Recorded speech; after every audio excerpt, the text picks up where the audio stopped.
2 4 5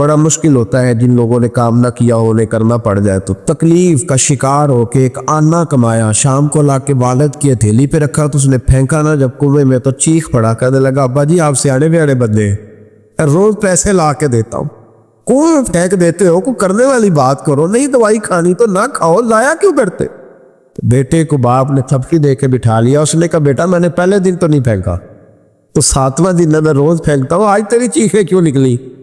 کہنے لگا ابا پہلے ادھار کے تھے آج مزدوری کے ہیں۔ نہیں سمجھ آئی بات؟ پہلے بولیے اور آج میری محنت ہے، مزدوری ہے، جد و جہد ہے۔ تو والد کہنے لگا بیٹے یہی میں تجھے سمجھانا چاہتا تھا، وہ میرے بھی محنت کے ہیں جو تجھ روز یاروں کو کھلاتا ہے، وہ میں نے بڑی جد و جہد سے جمع کی ہے، میں کنگال نہیں ہوا، صرف تجھے سمجھانا تھا۔ او بھائی یہ آنکھیں تیری محنت کی نہیں نا، اس لیے تو شکر نہیں ادا کرتا، یہ وجود، یہ ٹانگیں، یہ شعور، یہ تیری جد و جہد کا نہیں، جو عقل کی دولت اللہ نے دی ہے نا، یہ تیری محنت کی نہیں۔ اگر محنت کی ہوتی تو سجدے میں پڑا رہتا، تو خیال کرتا۔ اللہ نے آنکھیں دی ہیں قرآن دیکھنے کے لیے، جب کوئی کسی گندی چیز کو دیکھتا ہے تو ناشکری کرتا ہے، جب غلط طرف اٹھاتا ہے یہ چیزیں تو ناشکری کرتا ہے۔ صاحبو یاد رکھنا اور اس پر ضرور غور کرنا کہ جب نعمتوں کا شکر ادا نہ کیا جائے تو پھر ہمیں استغفار کا حکم دیا گیا۔ پھر کیا کرنا ہے ہم نے؟ استغفار کہ یا اللہ ہم تیری نعمتوں کا شکر ادا نہیں کر سکے تو ہمیں معاف فرما، تو ہم سے درگزر فرما، معاف فرما۔ ایک استغفار اس بات کا ہے کہ دیکھیں نا، یہ رسول پاک علیہ السلام کا فرمان، یہ حدیث امام راضی نے لکھی، اور نبی پاک کی فرمان کے لحاظ سے جو چیز ہمارے سامنے ہے نا اس پر ہماری آنکھیں بھی کھل جانی چاہیے، دل بھی کھل جانا چاہیے، کہ کوئی خاص ہی بات تھی جو حضور نے بیان فرمائی صلی اللہ علیہ وسلم۔ سرکار دو عالم علیہ السلام نے فرمایا ایک آدمی نے 500 سال بغیر ریاکاری کے اللہ کی عبادت، کتنے سال؟ یہ 5 سال نہیں ہوتی بغیر ریاکاری کی۔ تہجد پڑھنے والا جب تک 6 لوگوں کو بتا نہ دے تہجد پڑھی ہے، اتنی دیر تو تہجد آگے بڑھتی نہیں، کم از کم 6 بندوں کو پتہ ہونا چاہیے۔ اور میرے جیسے حاجی نمازیوں کا تو دل کرتا ہے کہ وظیفے پہ بندہ رکھا جائے جو تعریفیں کرے صبح و شام، قائد صاحب کی کیا بات ہے، حضرت صاحب کی وظیفہ دیں گے اس کو مہینے کا، وہ تعریف کرے کھول کے کہ آپ کی بڑی بات۔ یہ مرض ہے، تعریف سننا نا یہ بیماری ہے، اس نے جھوٹ کو جنم دیا ہے، بہت بڑا مرض ہے۔ حضرت سعدی نے اس پر بہت بڑے مقالہ جات لکھے اور فرماتے ہیں یہ مرض کچھ لوگوں میں بہت زیادہ ہوتا ہے۔ ایک امیر لوگ ناراض نہ ہو جائیں، پر انہوں نے کہا ہے تو کوئی حکمت ہوگی نا، امیروں میں تعریف سننے کا مرض بہت زیادہ ہوتا ہے۔ فرماتے ایک بادشاہوں میں اور تیسرا عورتوں میں، ان میں یہ بیماری بہت زیادہ ہوتی ہے۔ کوئی تعریف نہ کرے تو خود اپنی کرنی شروع کر دیتے ہیں، خود ہی کہہ دیتے ہیں کہ وہ کیا بات سے میرے ابا جی تے وہ تے 100 حال چلدا سی تے 150 بندہ ٹکر کر، ابا جی دی چھڈ تو دس تیرے کنے چل دے، تیرے کو کنے بندے روٹی کھاندے، اپنی بات کرنا۔ اقبال کہتے تھے تو وہ آبا تمہارے ہی مگر تم کیا ہو، ہاتھ پہ ہاتھ درے منتظر فردا، ابا جی کی دادا جی کے چھوڑ اپنی کر، ہمیں تو تیرا پتہ ہے تو اپنی بات کر، تیرے اندر بھی کوئی چیز ہے کہ نہیں؟ ابا دادا تو سب کے بڑے، حضرت آدم کی اولاد ہے تو حضرت آدم نبی تھے، اور باپ دادا تو سب کے بڑے بڑے ہی ہیں، بات یہ ہے کہ اپنی بات کرنی چاہیے نا۔ تو یہ بیماری ہے، یہ نقص ہے۔ 500 سال بغیر ریاکاری کی عبادت، اور بیان میرے نبی کریم علیہ السلام فرما رہے ہیں 5، بولیے یہ بہت بڑا مسئلہ ہے، دکھاوا نہ ہو، ریاکاری نہ ہو۔ ہم مجالس میں جاتے ہیں نا جناب، محافل میں تو لسٹ ملتی ہے، یہ چودھری صاحب نے صدارت ہے، انہوں نے خصوصی تعاون کیا ہے، تو یہ فلانے صاحب ہے تو ان کا بھی نام لینا ہے۔ تو میں کبھی کبھی کہہ دیتا ہوں کہ یار آپ نے تو کہا تھا یہ نبی پاک کی تعریف کی محفل ہے، اور یہ آپ نے لسٹ لگا دی ہے پوری تعریف کرنے والوں کی۔ کچھ ضروری ہے کسی کا نام لینا اور اس کا جناب ذکر کرنا اور اشتہار پہ اس کی فوٹو آنا، یہ کچھ ضروری ہے؟ ویسے بھی کوئی اچھا لگتا ہے کہ نبی پاک کے نام کی محفل اور میں صدارت کر رہا ہوں؟ ڈرنا چاہیے نا مجھے اللہ تعالیٰ، حضور کی محفل اور میری صدارت، اس پر کبھی غور کرے۔ اگر کوئی راہ طریقت کا مسافر ہوگا تو تڑپ جائے گا کہ نبی پاک کے نام کی محفل اور سرپرستی ایک ایسے آدمی کی جس کو وضو تک نہیں کرنا آتا، چھ مالا دار ہے، وہ دھندا ہے معاذ اللہ تعالیٰ، جس کا جو دل کرے وہ کرتا جائے۔ 500 سال بغیر ریاکاری کی عبادت کی، 5 بڑا مشکل ہوتا ہے۔ حضور فرماتے ہیں یہی بندہ جب اللہ کے حضور کھڑا کیا جائے گا تو رب کریم اس سے کہے گا کہ چلو اس کو میرے فضل سے جنت میں لے گا، تو عرض کرے گا مالک فضل تو ٹھیک ہے پر 500 سال لگائے میں نے، 5 وہ مولوی صاحب میری طرح کے بیچارے جو امام مسجد ہوتے ہیں نا، تو وہ بھی کہتے ہیں جب میں آیا تھا تو 30 بچے تھے مسجد میں، اب 80 ہو گئے۔ اور بھئی یہ بندوں کو بتانے کی کیا ضرورت ہے؟ یہ تو اللہ کی رضا کے لیے ہے نا، تو چھوڑ اس میں اتنا تذکرہ کرنے کی کیا حال ہے۔ 500 سال جس نے لگائے، بول بڑا یا اللہ 500 سال لگائے، اور تو کہتا ہے کہ اس کو میرے فضل سے لے جاؤ۔ تو رب کریم نے فرمایا چلو کوئی نہیں، پھر انصاف کر لیتے ہیں۔ الٹی آنکھ کی روشنی نکال کے ترازو کے ایک پلڑے میں رکھو، اور 500 سال کی بغیر ریاکاری کی عبادت دوسرے پلڑے میں رکھو۔ کبھی اس مریض سے پوچھنا جس کو ڈاکٹر کہہ دیتا ہے کہ تیری آنکھ کا علاج نہیں ہو سکتا، بے بس ہوتے ہیں ڈاکٹر، جواب دے جاتا ہے شعور۔ پوچھ کبھی اس شخص سے، کو کہتے ہیں بس جناب اب آپ اپنی آنکھیں موجود ہونے کے باوجود آپ دیکھ نہیں سکتے، اتنی موٹی آنکھ لگی ہوئی ہے، لیکن روشنی اللہ چاہے تو دیتا ہے، نہ چاہے تو نہیں دیتا۔ 5 ایک آنکھ کی روشنی ایک پلڑے میں رکھ لو اور دوسرے میں 500 سال کی عبادت رکھ دی، اللہ اکبر۔ تو رب کریم نے فرمایا اب تولو۔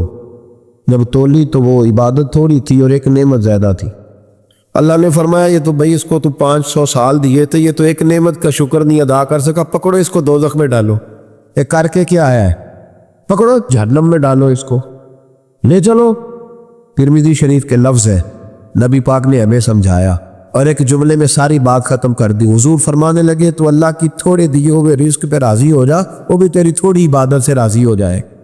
اور اگر تیرا پروگرام ہے نا لمبی چوڑی جائیداد ہوگا تو پھر سجدے بھی لمبے کر، پھر لمبے کر میں تو بھی۔ یہ کیا بات ہوئی؟ یہاں جتنی دولت بڑھتی جاتی ہے عبادت سکڑتی جاتی ہے، وقت ہی نہیں، ٹائم ہی نہیں، یہ بڑھا پھر۔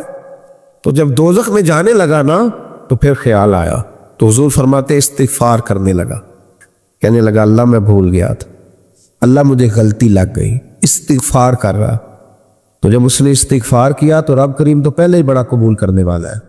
یا اللہ میں بھول گیا، تو فرمایا چلو جو استغفار کرے اسے تو میں ویسے ہی معاف کر دیا کرتا، اسے بخش دو، اسے میرے فضل سے جنت میں لے جاؤ۔ پہلا استغفار ہمارے بزرگ نے ایک مراقبہ کراتے تھے۔ مراقبہ ان فی خلق السماوات والارض واختلاف اللیل والنہار لآیات لأولی الالباب۔ مراقبہ ہوتا تھا اللہ کی نعمتوں پر غور کرنے کا نام۔ تو اکیلا بیٹھ، گردن جھکا اور غور کر خدا کا فضل کتنا ہے اور میری اس میں محنت کتنی، اس کا شمار کر۔ اس طرح کر کے 2 خانے بنا، ایک خانے میں اللہ کی نعمت رکھ اور دوسرے میں پھر اپنی محنت رکھ۔ اس کو کہتے ہیں مراقبہ۔ یہاں سے مراقبہ سٹارٹ ہوتا ہے۔ اور اگر تو شکر ادا کر رہا ہے تو پھر ٹھیک ہے، ورنہ پھر استغفار کر، پھر اللہ کے حضور معافی مانگ، پھر اس کے حضور آہوزاری کر، پھر اس سے کہہ کہ وہ معاف کرے۔ ہم لوگ یہ والا مراقبہ نہیں کرتے، اس لیے جو چیز ہے وہ تو میرا حق تھا، مجھے فٹافٹ دوسری بھی چاہیے۔ استغفار کرے اس لیے کہ ہم شکر ادا صحیح طور پر کر سکے۔ پھر اس کے بعد دوسرا استغفار اس وقت ہوتا ہے اللہ اکبر کہ جب انسان باشعور زیادہ ہو پر بے عمل بھی اتنا ہی زیادہ ہو، اسے بھی استغفار زیادہ کرنا چاہیے۔ اب میرے سمیت کسی بھی آدمی کو چھیڑیں گے نا تو دنیا اور مافیہ کی وہ باتیں کرے گا، لیکن جب اس کا عمل دیکھا جائے گا تو کچا سا، پلا سا، کمزور سا۔ یعنی ایسے لوگ ہیں جو ماں باپ کی عظمت پر 6 گھنٹے تقریر کر سکتے ہیں، لیکن اگر ان کی اماں سے جا کے پوچھا جائے کہ بیٹے کا حال کیا ہے جی، تو کہتے ہیں بڑی تکلیف میں، اپنے بیٹے کے سبب سے وہ بڑی آزمائش کا شکار۔ بھئی تیری 6 گھنٹے کی تقریر کا معنی کیا ہوا؟ تو لفظوں کے گورکھ دھندے کا ماہر ہے۔ لفظوں میں ادھر گیا ہوا تھا بڑی دور پنجاب کے ایک شہر میں، تو ایک صاحب مجھے کہنے لگے کہ میری 21ویں سالانہ محفل ہے۔ میں نے کہا آپ نماز پڑھتے ہیں؟ کہتے نہیں۔ تو میں نے کہا محفل کا کیا معنی رکھا ہوا ہے آپ؟ یہ کیا ہے، رسم ہے؟ فلاں بہت بڑے عالم کو میں نے بلایا، فلاں کوئی بلایا، فلاں نعت کا، یہ کیا ہے؟ اگر تو نمازی نہیں آج تک، اس کو کیا سمجھتا ہے تو؟ میرے بھی فلاں بزرگ سے بھی تعلقات ہے، تو نے کیا حاصل کیا ان سے؟ تعلقات کا کیا مطلب ہوتا ہے؟ فوٹو آتی ہے ساتھ، اخباروں میں تصویر لگ گئی، فیس بک پہ آ گیا کہ میں ان سے ملا ہوں، اتنا تعلق ہے؟ یا تو بھائی خوشبو کے قریب سے بندہ گزر جائے تو خوشبو آنے لگ جاتی۔ تو نے پایا کیا؟ شعور ہونا اور عمل نہ ہونا بہت بڑی مصیبت ہے۔ اس سے اللہ کی بارگاہ میں استغفار کرنا چاہیے۔ یعنی انسان کو عقل ہو، پتہ ہو، خبر ہو، اور اس کے پاس دھلے کا عمل نہ ہو۔ اس کو 3400 حدیث آتی ہو کہ نماز نہ پڑھنے والے کی سزا یہ ہے، پھر بھی نہ پڑھے تو سزا ہے کہ نہیں اللہ کی طرف سے؟ حضرت امام حسن کے پاس ایک شخص آیا، حضرت امیر معاویہ بھی بیٹھے تھے، تو اس نے امام حسن سے آ کے کہا کہ حضور اولاد نہیں ہے، کوئی دعا کر دے۔ تو جو ہے میری بات پر، اب بھی لوگ پیروں کے پاس آتے ہیں نا، ماشاءاللہ سے اللہ خیر فرمائے، تو پیر صاحب اگر وظیفہ بتائے تو وظیفہ چونکہ پڑھنا پڑتا ہے، وہ کام مشکل ہے۔